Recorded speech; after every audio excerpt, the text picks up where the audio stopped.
Salut tout le monde, bienvenue sur ma chaîne pour une nouvelle vidéo, celle du bilan livresque du mois de mars. Mais avant, une petite parenthèse, je vais vous parler un peu du Salon du Livre. C'est un événement annuel que je ne loupe jamais, j'y vais tous les ans. Je n'y reste pas très longtemps parce qu'il y a énormément d'affluence. Donc du coup, on perd du plaisir à se promener dans les allées, à regarder les livres, à en acheter. Du coup, ce que je fais, c'est que j'y vais en général avec une amie, toujours la même, c'est notre petit rituel annuel. Coucou Audrey, si tu me regardes, je te fais plein de bisous et merci encore pour le livre. Et du coup, c'est notre petit rituel, on y va tous les ans, mais on n'y reste que 4-5 heures, pas plus. Donc cette année, on y est allé. On est arrivé au salon vers 11h30, on est reparti à 16h parce qu'on piétinait, on n'en pouvait plus et l'affluence était telle que on restait mobilisé 5 minutes dans une allée parce qu'on ne pouvait plus passer, parce que vous aviez un écrivain ou une célébrité qui était là à ce moment-là et du coup ça créait un gros bouchon. Mais c'était super, j'ai adoré. Nous sommes arrivés à 11h30 et j'ai commencé par me faire dédicacer. Je l'ai acheté sur place et je me suis fait dédicacer de Sinistre Mémoire de Jacques Saussé. Je ne connaissais pas cet auteur, enfin je le connaissais de nom pour en avoir entendu beaucoup parler sur la page Facebook Les Mordus du Thriller, qui est une communauté de passionnés de lecture. Ils sont, je crois, entre 20 et 22 000 sur la page, donc c'est juste énorme. Et ce nom revenait souvent, apparemment c'est un excellent auteur de policiers, moi j'adore les romans policiers. En plus il est très sympathique. Attendez, parce que je retire ça, parce que je déteste sa poubelle. Les couvertures, ce sont des nouvelles éditions chez French Pulp. Et les couvertures sont vraiment très jolies en rouge et noir, je trouve ça très sympa.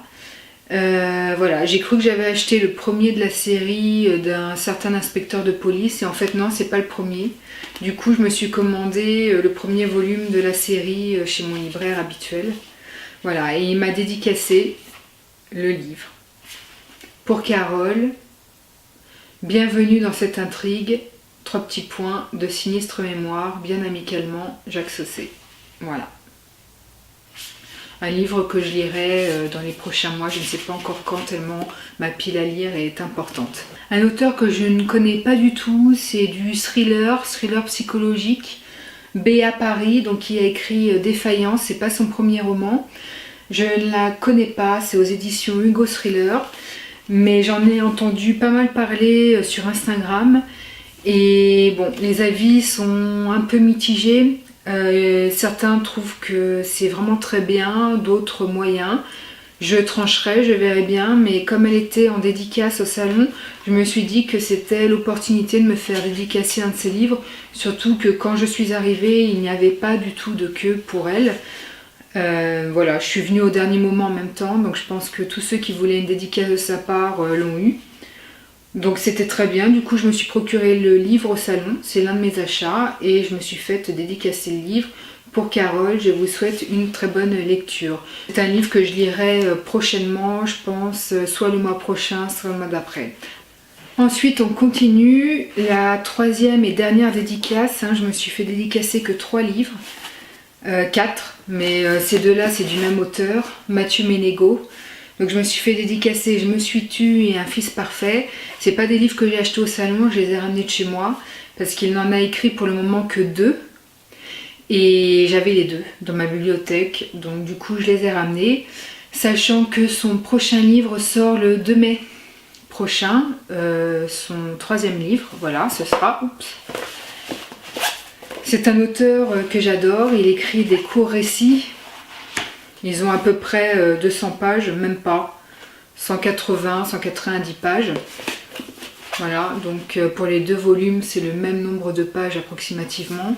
Mais c'est haletant. Une fois que vous avez commencé le livre, vous ne pouvez plus le lâcher. C'est un homme qui écrit sur les femmes. Et c'est ça l'originalité du truc et qui fait qu'on a envie d'acheter ses bouquins. C'est que j'ai rarement lu un auteur qui se mettait aussi bien dans la peau d'une femme. C'est des récits que vous ne lâchez plus dès que vous avez commencé la première page, et surtout en plus qui se lit vite, en 2-3 heures vous avez terminé le bouquin, et vous passez par différentes phases d'émotion en lisant ces livres. Par exemple, sans vous raconter l'histoire, je me suis tue, c'est sur fond de viol en fait, une femme bourgeoise qui un soir en rentrant chez elle à vélo va se faire violer par un SDF et toute l'histoire tourne autour de ça. Je vous en dis pas plus, je préfère que vous découvriez par vous-même le livre, mais c'est une tuerie, j'ai adoré ce livre. Et le deuxième c'est Un fils parfait, donc ça tourne autour d'une famille, une maman, je crois qu'elle a 2 enfants, alors ça fait longtemps que j'ai lu le livre, donc du coup je m'en souviens, j'ai plus d'idées très claires, mais c'est une maman qui a 2 enfants, donc elle vit en couple avec son mari qu'elle aime, et elle va s'apercevoir un beau jour que l'un des 2 enfants se fait toucher sexuellement par le père. Et évidemment, tout le livre tourne autour de ça, de cette découverte et des conséquences de cette découverte. Voilà, ce qui était très bien aussi, même si j'ai une préférence pour Je me suis tue, dans le sens où Je me suis tue parle d'une peur profonde de la femme qu'elle viole. Donc du coup, par rapport à ça, mais les deux sont aussi bien l'un que l'autre, hein, mais bon, s'il faut en choisir un, je préfère Je me suis tue. Et sinon, je vous montre le livre que ma copine m'a offert, qui était avec moi sur le salon, Serre-moi fort de Claire Favant. C'est un auteur dont j'ai beaucoup entendu parler sur les réseaux sociaux, notamment Instagram. Mon compagnon l'a lu et il m'a dit que c'était super. Du coup, elle a voulu me l'offrir. C'est très gentil de sa part, je lui fais plein de bisous à ma Audrey. Et du coup on va découvrir ça je pense le mois prochain ou dans 2 mois max, je le lirai assez vite. Bon évidemment l'auteur, en tout cas elle n'était pas en dédicace ce jour-là, donc du coup j'ai pas pu me le faire dédicacer, c'est pas grave, ce n'est que partie en remise, ce sera pour une prochaine fois. Et je vous ai gardé le meilleur pour la fin, une série de mangas que j'adore, que je surkiffe, c'est le seul manga que je lis, c'est L'Attaque des Titans, qui a sorti une édition colossale, c'est comme ça que ça s'appelle. C'est, on va dire que c'est une format BD, un format A4 pour que vous puissiez visualiser la chose. Et vous avez 3 volumes à l'intérieur. Dans chaque intégrale, vous avez 3 volumes. Quand je dis 3 volumes, en fait, c'est, vous savez, les formats poche type manga qu'on achète dans le commerce qui sont à 6-7 euros.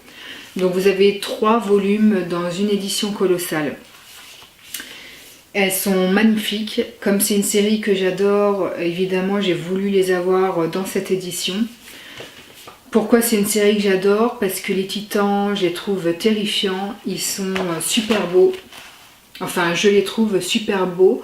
En fait, ils ont une gueule rétro des années 80 comme j'aime. Et je les trouve bien flippants. Et le dessin est assez précis, je trouve, c'est assez détaillé, c'est pas un truc vite fait, voilà, j'adore cette double page. Une particularité de cette édition, c'est que quelques pages à l'intérieur de cette édition sont en couleur. Tiens, justement, j'en ai une ici, alors que dans les petits formats, vous n'avez pas de page en couleur. En plus c'est un grand format, donc on a une plus belle visualisation, enfin c'est juste magnifique.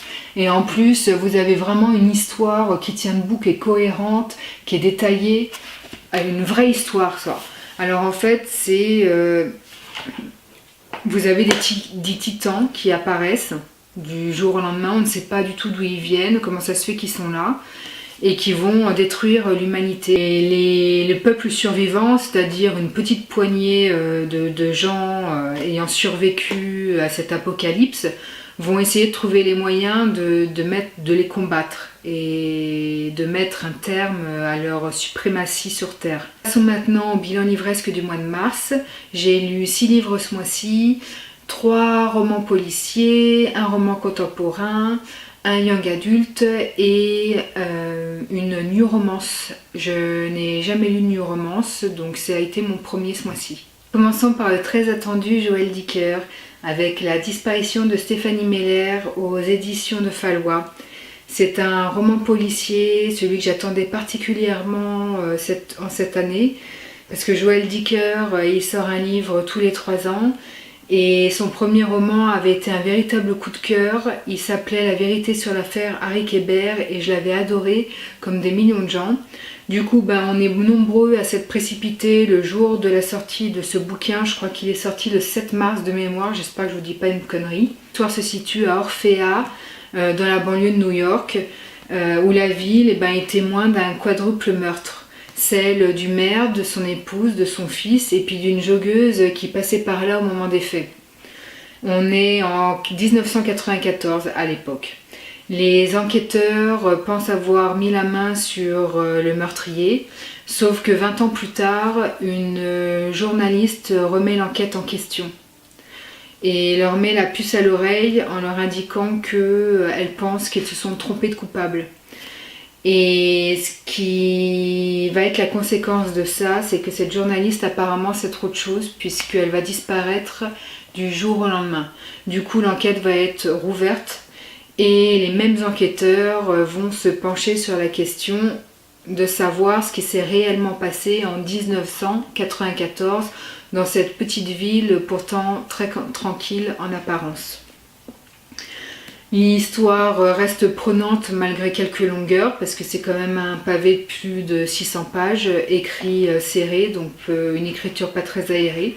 Globalement, ça a été une bonne lecture, j'adore cet auteur, je continuerai avec grand plaisir à le lire et surtout à acheter ses bouquins le jour de leur sortie parce que je le trouve vraiment très talentueux. Seul petit bémol de ce bouquin, j'ai trouvé les personnages un peu caricaturaux. Du coup, ça a enlevé un peu de crédibilité au récit. Il y a beaucoup de protagonistes également et ils ont chacun un passé. Et ce passé, je l'ai trouvé quelque peu prévisible.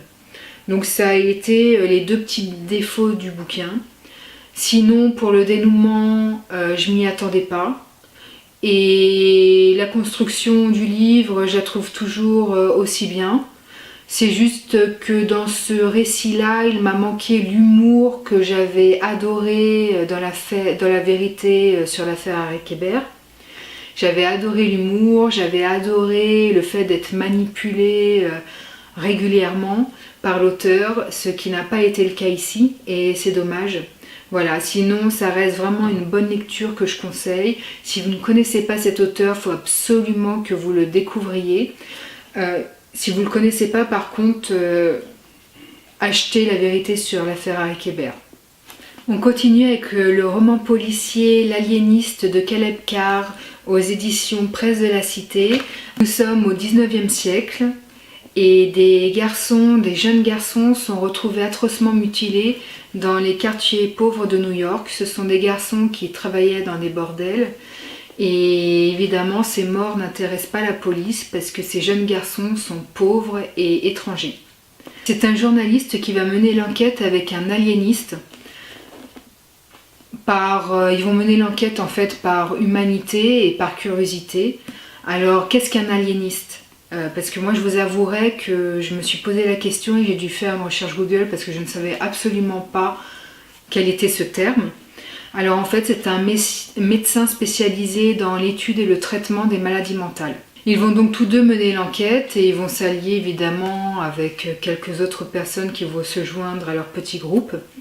Au niveau de l'intrigue, ce n'est pas waouh, c'est pas non plus une construction où vous êtes manipulé du début à la fin, non pas du tout. Ce qui fait vraiment en fait la particularité de ce livre, c'est comment retrouver un meurtrier en partant des méthodes de l'époque, c'est-à-dire pas grand-chose, si ce n'est de superbes connaissances en psychologie et une bonne dose aussi d'intelligence et de perspicacité. Donc en fait, ce livre, c'est comment retrouver un meurtrier en créant son profil psychologique. Ça veut dire que du coup, le récit est lent, parce que vous menez une enquête en partant de rien. J'ai trouvé ce livre passionnant, il sort vraiment du lot, il est original de par sa structure, de par les méthodes de recherche du meurtrier et je l'ai vraiment trouvé passionnant et instructif. En plus, il faut savoir que c'est très bien écrit. vraiment très bien écrit. L'auteur, il nous immerge complètement dans les quartiers pauvres de New York. J'ai été complètement immergée dedans, je m'y suis vraiment vue dans ces quartiers. Et en plus, c'est vraiment détaillé, on était vraiment au 19e siècle, on était vraiment à la fin du 19e siècle. Ce que j'ai aimé également dans ce bouquin, ce sont les personnages, ce sont des humanistes, et du coup, ça les rend vraiment très attachants. Emma dans la nuit de Wendy Walker aux éditions Sonatine. Cass et Emma sont deux sœurs qui vont disparaître du jour au lendemain. Elles vont disparaître 3 ans.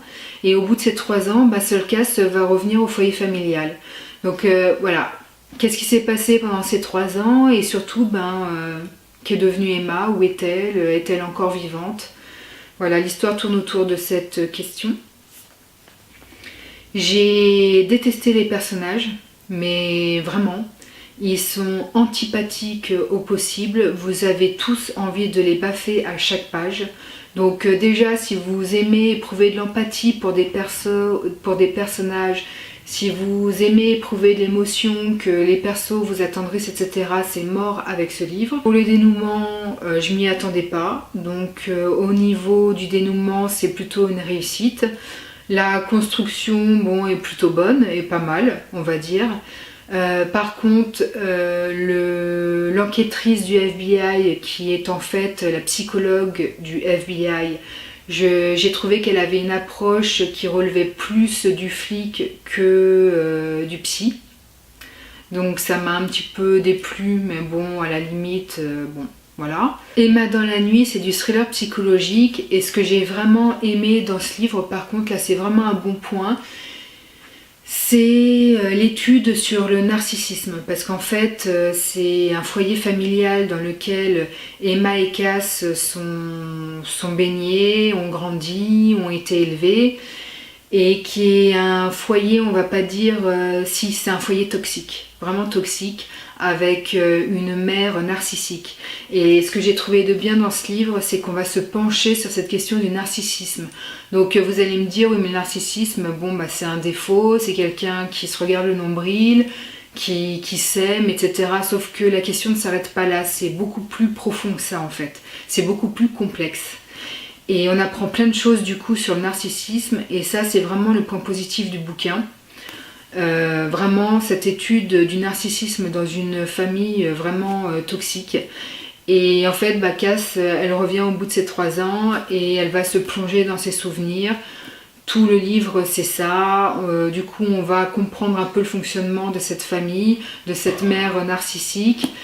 Et toutes les pièces du puzzle vont finalement se mettre bout à bout, et qui va nous amener au dénouement final auquel je ne me suis pas forcément attendue. Dans le contemporain, on va avoir Quiconque Théorie de Virginie Despentes, qui est une auteure que j'adore, aux éditions Le Livre de Poche.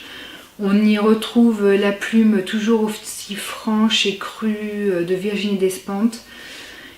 C'est un essai, c'est une sorte d'autobiographie. Alors je vais plutôt dire semi-autobiographie parce qu'il n'y a que 150 pages, et ça se rapproche surtout d'un pamphlet féministe plus que d'une autobiographie. Elle y raconte son viol à l'âge de 17 ans et la prostitution à laquelle elle s'est exercée sur une courte période. Mais surtout, elle parle de la place de la femme dans notre société et de comment on la traite. C'est super intéressant, c'est vraiment une auteure que j'adore, que j'admire beaucoup et qui est vraiment très intelligente. Ce que j'aime chez elle, c'est qu'elle est authentique. Elle est authentique, franche, sincère, et j'adore ça. J'adore les gens comme ça. Plutôt que ceux qui sont dans le contrôle de leur image, qui jouent sur une image, qui sont hypocrites. Voilà, moi j'ai plus de respect pour ce type de personnes. Alors par contre, si j'ai trouvé ces propos très intéressants, autant il y a certains de ces propos qui ont du sens, qui montrent une réflexion de réel bon sens, qui font réfléchir, autant certains de ces autres propos, je les ai trouvés un peu radicaux. Par moments, elle a eu un ton incisif, agressif, et surtout au niveau des propos que j'ai trouvés radicaux. Elle fait d'un cas une généralité, elle a tendance à mettre tout le monde dans le même sac. Je vous donne un exemple. Elle va avoir tendance par exemple à dire que les hommes ils ont clairement une bite à la place du cerveau et que la femme mariée finalement c'est une prostituée mais c'est légal. Elle est dans le cadre d'un mariage mais ça reste de la prostitution parce que elle se fait entretenir, elle se fait payer des voyages, etc. Donc moi non, je ne suis pas d'accord pour refaire d'un cas une généralité. Et j'ai trouvé qu'effectivement ses propos étaient radicaux et qu'elle allait trop loin dans son raisonnement. Cependant, ça reste une réflexion, une pensée, on peut ne pas la partager et je n'ai pas partagé certaines de ses réflexions sur le sujet, mais ça reste quand même des propos vraiment la plupart du temps assez intelligents, même très intelligents. C'est vraiment une femme brillante et c'est vrai que moi j'admire son authenticité, j'admire sa plume franche, crue.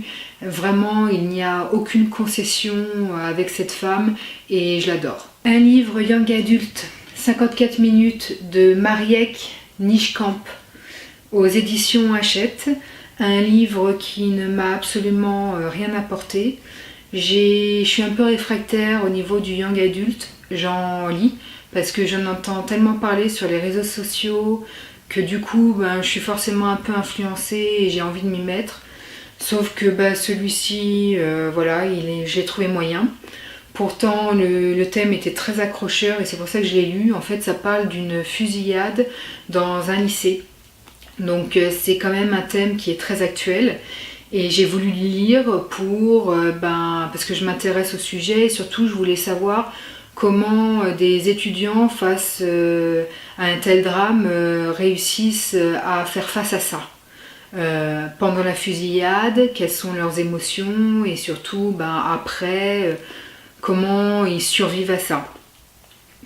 Donc on va suivre 4 adolescents, chacun à tour de rôle.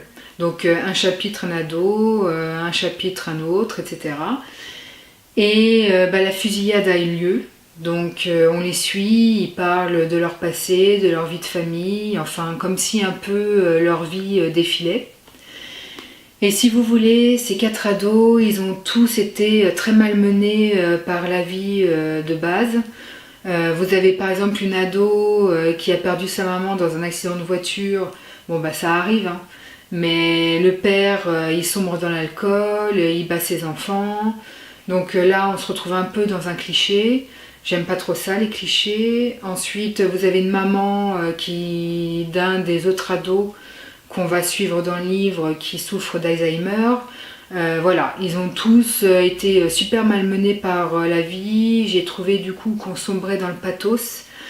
Du coup, ça a rendu le récit pas très crédible, pas très réaliste et surtout, ça m'a agacée et j'ai eu du mal à ressentir des émotions pour les personnages à cause de ça. Je pense que l'histoire aurait gagné en réalisme si au moins dans le lot on s'était retrouvé avec 1 ou 2 adolescents qui vivent une vie heureuse d'adolescents normal. Voilà, et pas ce pathos, ça m'a vraiment saoulée. Et en plus, j'ai trouvé que les émotions pendant la fusillade étaient complètement survolées. Il n'y a pas du tout de profondeur et du coup, clairement, si le sujet était intéressant, ça se lit bien, c'est pas mal écrit. Voilà, je l'ai lu pour le thème et ça ne m'a rien apporté. J'ai juste lu l'histoire d'une fusillade dans un lycée comme je l'aurais lu dans les colonnes du Parisien. Voilà, c'est ça en gros. Donc je vais peut-être loin dans mon opinion, mais c'est ça. Et puis ces clichés, ça me saoule, ça m'a saoulée. Le dernier livre que je vais vous présenter, c'est un livre que j'ai téléchargé sur ma liseuse. Forbidden de Tabitha Suzuma qui a été édité par les éditions Milady. C'est de la new romance, new adulte. C'était le premier du genre que je lisais parce que je n'aime pas la new romance. Je ne lis absolument pas de new romance.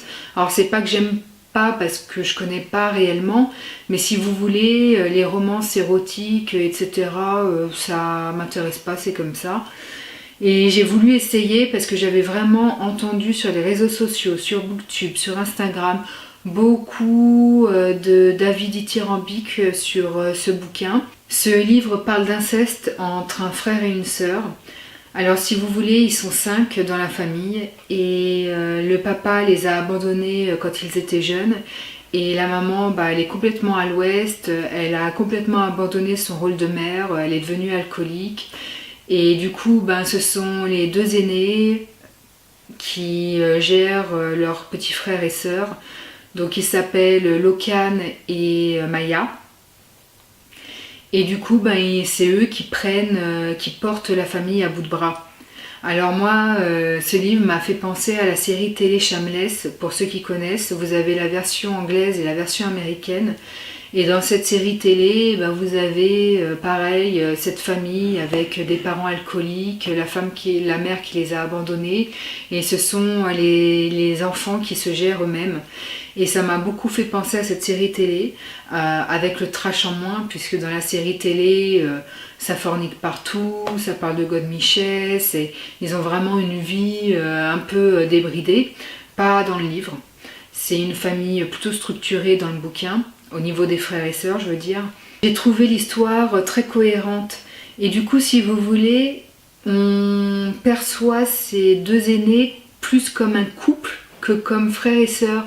Alors par conséquent, moi en tout cas pour ce qui me concerne, quand ils ont commencé à découvrir qu'ils avaient plus des sentiments amoureux l'un envers l'autre que des sentiments fraternels entre un frère et une sœur, ça ne m'a pas choqué outre mesure. Donc si le but de l'auteur finalement c'était de nous affranchir de nos préjugés en lisant ce type d'histoire, en racontant ce type d'histoire, franchement le défi est relevé. Donc voilà, le livre se lit bien, c'est bien écrit. Et franchement, j'ai été vraiment happée dans cette histoire que j'ai lue jusqu'au bout et qui est dramatique. Et franchement, c'est vraiment cohérent. Après, ça reste une histoire simple, une histoire d'amour entre un frère et une sœur qui doivent faire face aux préjugés, au rejet. Mais franchement, c'est beau. Moi, je n'ai retenu que l'histoire d'amour. Et la lecture de ce livre a été concluante pour moi. Je ne me ferme pas de porte. Je pense que je réessayerai ce type de livre dans quelques mois. Pas tout de suite parce que ce ne sera jamais mon style de livre. Mais franchement, c'était bien. Et voilà, c'en est terminé de cette vidéo. Donc comme d'hab, j'espère qu'elle vous aura plu. Vous pouvez me suivre également sur Instagram, ma vie en livre. Et sur ce, je vous souhaite un très bon mois d'avril, de joyeuses fêtes de Pâques, mangez pas trop de chocolat, attention. Et puis sur ce, on se retrouve à la fin du mois pour un nouveau bilan livresque. Voilà, sur ce, à bientôt et je vous fais plein de bisous. Bye.